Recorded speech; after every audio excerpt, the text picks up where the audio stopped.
history of these villages is one of war. With a growing population, where finding enough food depends on controlling a large area of forest, the tribesmen have always fought for survival, in the most literal sense.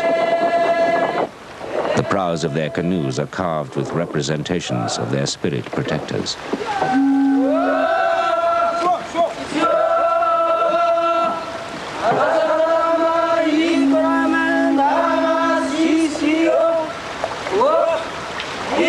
Ochinap has a population of about 1,500. During the day, it's a peaceful place. The men are out hunting, and the women and children share the daily tasks between them.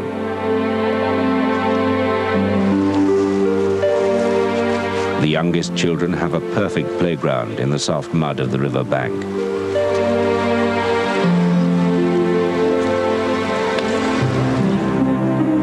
The houses are built on stilts. The level of the river can rise suddenly in the wettest part of the year. Women collect firewood and prepare the evening meal as they wait for the men to come home from the forest.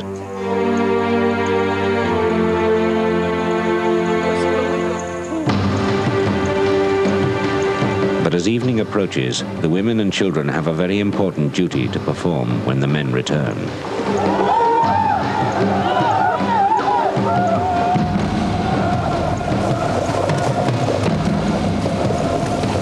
They pretend to attack them, hurling mud and rocks and launching spears and arrows. Men too old to go hunting join in.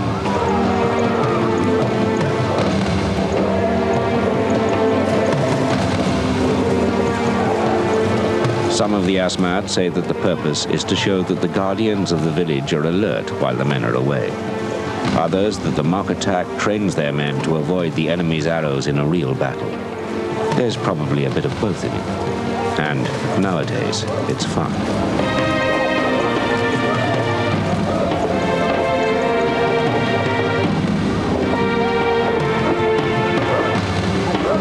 But it wasn't always a game.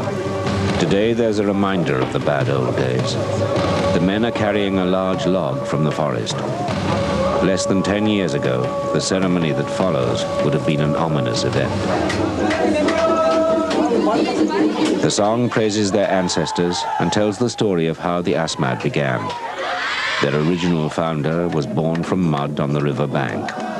His first act was to carve a man and a woman from a tree and breathe life into them. These two are the mother and father of the whole tribe.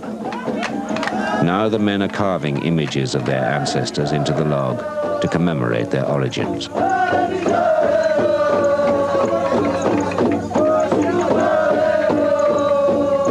The carving goes on for a week. The men are in formal battle gear and they act as if they're in a trance.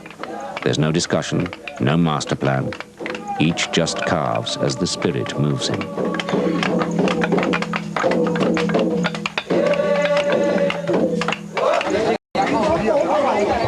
The finished carving is coated with the white clay that they use to paint themselves.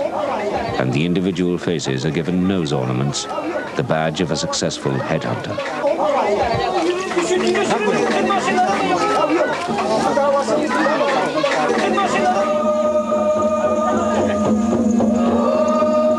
When the pole is complete, they bring it out for the ceremony.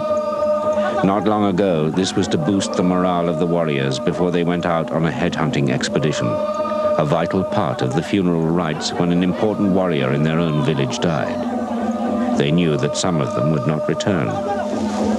In those warlike forays, looting was forbidden, punishable by death. Their sole aim was to bring back one or two heads to appease the departing spirit.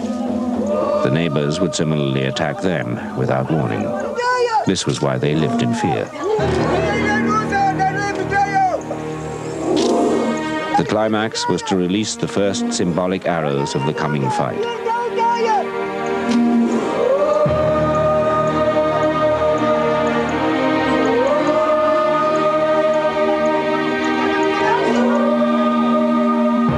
They hail the spirits of their ancestors with a final chant and an address in their praise from the tribe's leader.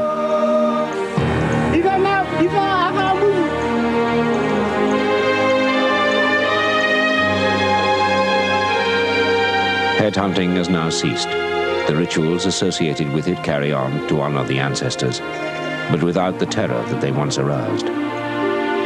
Poles from earlier ceremonies guard the entrance to the village.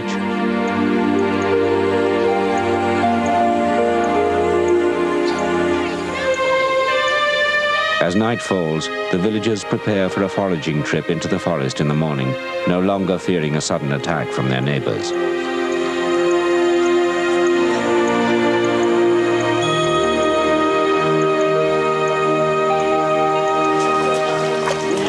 They wade through the mud from which they were born, in search of the tree that gives them life.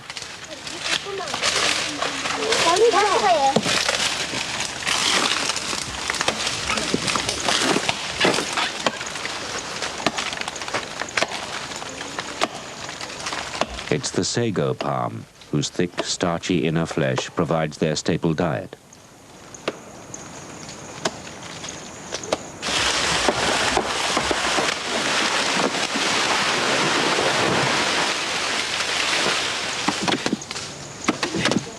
A long day's work provides enough food for 4 families for a week.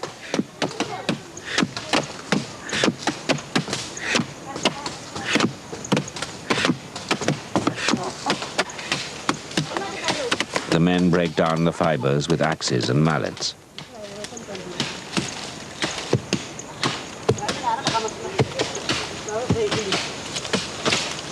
The women's job is to free the starch from the fiber by soaking it in water and squeezing it.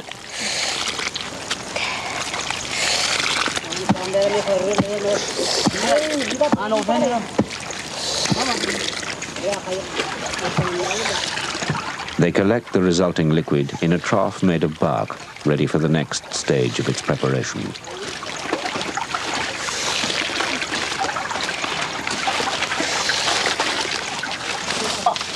Fallen sago palms provide not starch, but protein and fat.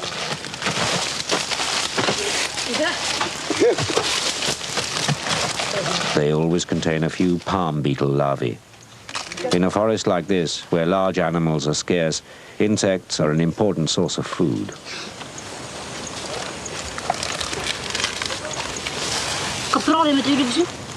The boys have found the nest of a megapode, a bird that builds a natural incubator in the soil in which to lay its eggs. They'll take them home for dinner. But not before they have given thanks to the spirits of the forest for their good fortune in finding them.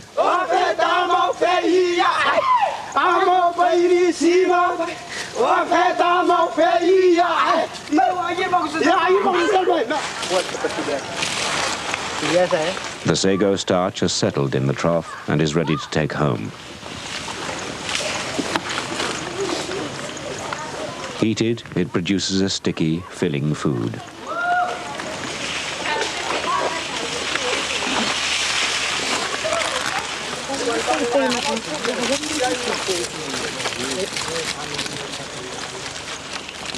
The leaves of the palm are used to make a rucksack in which to carry the rations home.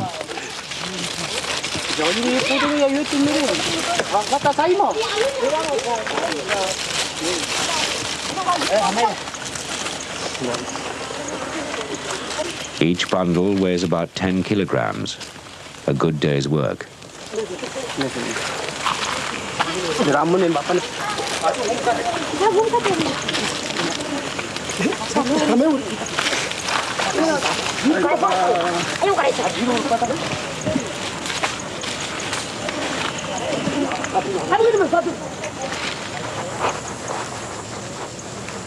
Back at the village, the families gather for the evening meal.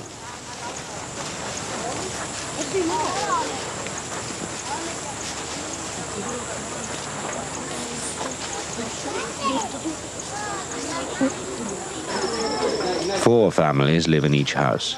There are no partitions between the living areas, though each has its own fireplace.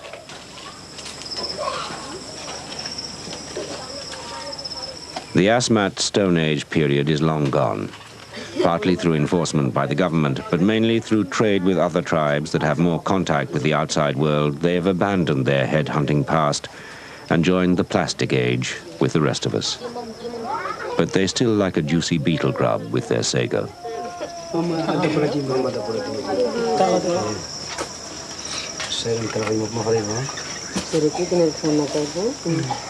Everyone in the family, men, women, and children, receives an exactly equal share of the food. The megapode egg, hard-boiled, is carefully shared out.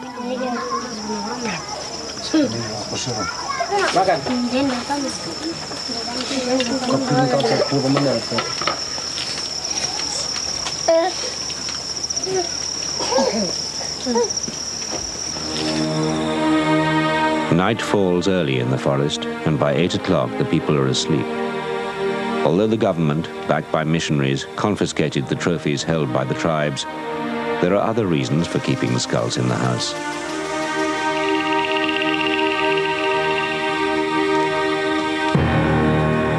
This man's nephew died of malaria 7 years ago. The boy shared his food with him and brought him fish from the river. He was such a favorite nephew that after a suitable period of mourning, his uncle dug up his burial mound and removed the skull. Now he decorates it and carries it wherever he goes.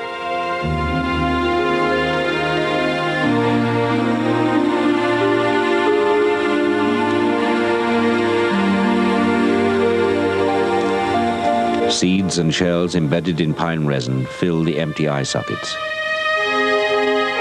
When morning comes and the family go out foraging, the nephew goes too.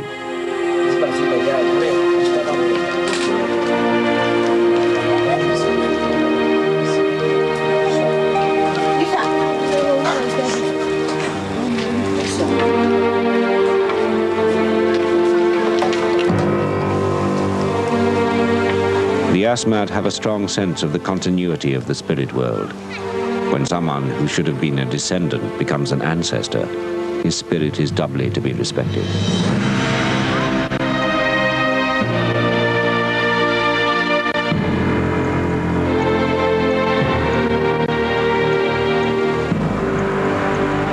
The Asmat live a remote enough life in their forest, but 300 kilometers further inland, between two great rivers, lies the territory of the Kowai, a tribe that is truly still in the Stone Age. They build their houses on tall stilts, well clear of the forest floor, sometimes as much as 30 meters above the ground.